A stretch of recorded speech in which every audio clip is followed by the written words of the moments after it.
They left that morning with smug smiles painted across their faces. My father, his new wife, and their precious daughter. Suitcases rolling, tickets tucked neatly into their passports, the glow of vacation lighting up their eyes. As the door closed, my stepmother tossed a dagger of a sentence at me. "Hold down the fort," she sneered. "Though honestly, it isn't your fort. You're nothing but a freeloader squatting in our house like you own it." Their laughter echoed in the hallway like nails on glass. My dad stayed silent just like always. That silence cut deeper than her words. There was a time I thought of him as a protector, a man who would never abandon me. But when she entered the picture, everything twisted. She didn't want a stepson. She wanted a servant, a nuisance she could erase. And my father, he let her. It began with small erasures. Birthdays uncelebrated, meals forgotten, locks suddenly appearing on cabinets. Then came the whispers I wasn't supposed to hear. "He's only temporary. He'll leave one day. Until then, he's just in the way." I swallowed it all, convincing myself I could endure, that one day I'd be free. But endurance turned to weakness, and they fed on that weakness like predators. The night before their departure, I lingered in the hallway and overheard their planning. Her voice was smug.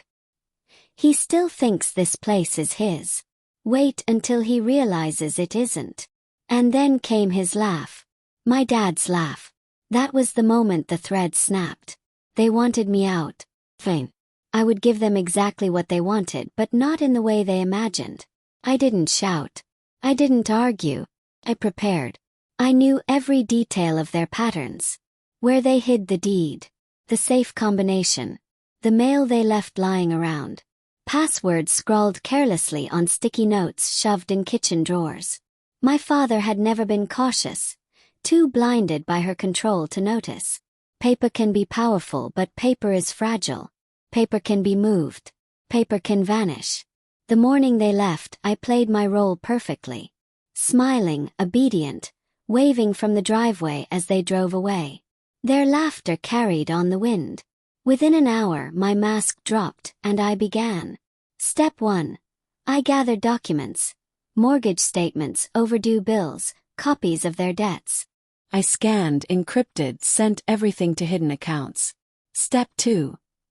I called the landlord I had been speaking to for months. A modest apartment, inexpensive but mine alone. By the time their plane landed in Cancun, my lease was already signed. Step 3 was the most precise. Utilities, all under automatic payments, connected to accounts I now had access to. Few swift cancellations. Electricity gone. Water disconnected. Internet dead. I left the walls intact but stripped the house of life. Step 4 I packed. My life fit into a few boxes. Clothes, books, laptop, photographs I refused to leave behind. By nightfall, the house was hollow, echoing with emptiness. When they returned, they would find nothing but silence. 2 weeks passed before their return. I wasn't there, but I pictured it clearly. Suitcases dragged across the driveway. Vacation chatter dissolving into confusion when the lights wouldn't flicker on. Frustration when faucets coughed up nothing. Panic when they realized the fridge was dead, the Wi-Fi lifeless.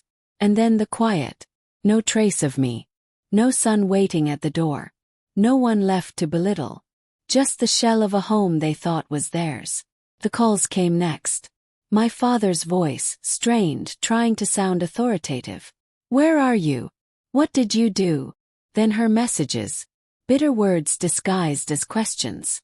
"You think you're clever. You think this is victory." I didn't reply. Because it wasn't about victory. It was about freedom. I had given them exactly what they wanted, each other, and nothing else.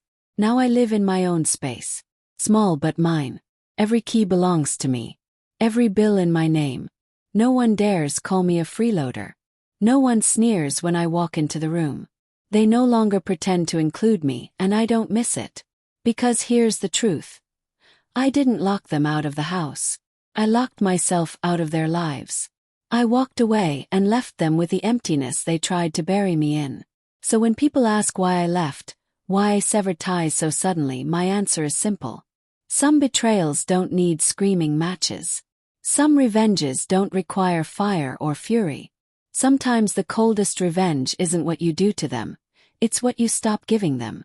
Your presence, your loyalty, yourself. And absence. Absence cuts deeper than any blade.